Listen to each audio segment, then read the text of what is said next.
Num dia desses eu estava lendo a Bíblia e eu me deparei com um texto de Jeremias, capítulo 29, versículo 11, e lá está escrito assim: Porque sou eu que conheço os planos que tenho para vocês, diz o Senhor, planos de fazê-los prosperar e não de lhes causar dano, planos de dar-lhes esperança e um futuro.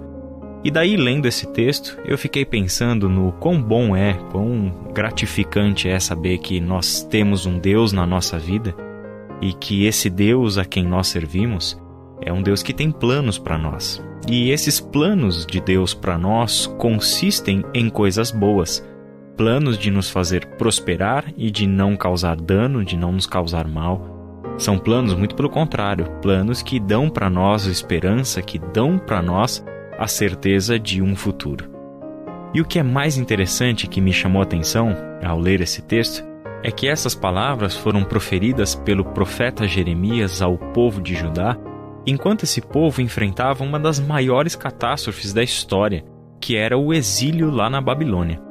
A nação ficou destruída, as casas deles, as terras e os rebanhos haviam sido tomados, o templo do Senhor, que era o coração da religião e da relação deles com Deus, havia sido saqueado e incendiado, e aquelas pessoas haviam sido levadas para a escravidão, no cativeiro, para dentro da Babilônia, e o pior de tudo, eles ficariam presos lá, no exílio, por um período de 70 anos.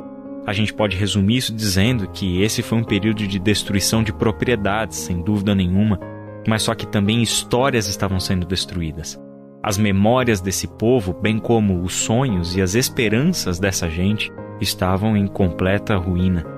Só que no meio do caos, no meio dessa situação tão adversa, Deus aparece por meio do profeta Jeremias, que trouxe a realidade da destruição, ou seja, foi Jeremias quem anunciou para o povo que o exílio haveria de acontecer. O mesmo Jeremias traz da parte do Senhor uma palavra de esperança.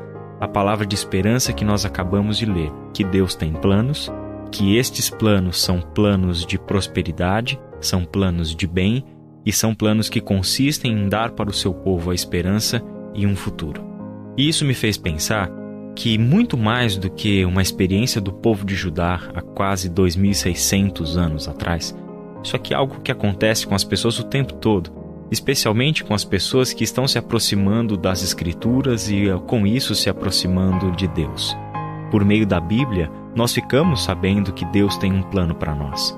E vivendo as nossas vidas, a gente vai experimentar, inevitavelmente, algumas dificuldades de conceitos, mas também de práticas, ou seja, dificuldades de entender e dificuldades de viver o ponto de convergência entre os planos de Deus e as nossas decisões.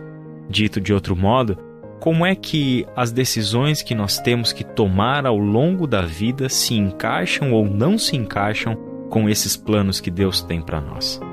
É por essa razão que o texto de Jeremias nos ajuda a se aproximar do assunto com uma certeza: Deus tem um plano para nós. E embora essa seja uma afirmação que não causa tanto espanto assim, a gente logo encontra a dificuldade quando tenta entender qual é esse plano de Deus para nós. A primeira resposta que eu gostaria de deixar com a gente nessa nossa primeira conversa sobre o assunto é que nós precisamos mudar uma perspectiva acerca dos planos de Deus. Normalmente, encontramos as maiores dificuldades para entender e para viver a realidade dos planos de Deus para nós, porque sempre nos fazemos a seguinte pergunta: qual é o plano de Deus para mim? Pensamos sempre no indivíduo, em nós mesmos, e nos esquecemos que Deus está se relacionando com um povo e não com indivíduos. Que os planos de Deus dizem respeito a todos nós e não individualmente a nós. Se começarmos a perguntar quais são os planos de Deus para nós, a Bíblia terá o maior prazer de nos responder essa pergunta, e essa pergunta com certeza pode mudar completamente a forma como nós nos relacionamos com Deus e a maneira pela qual nós estamos tomando as nossas decisões. Até a nossa próxima conversa.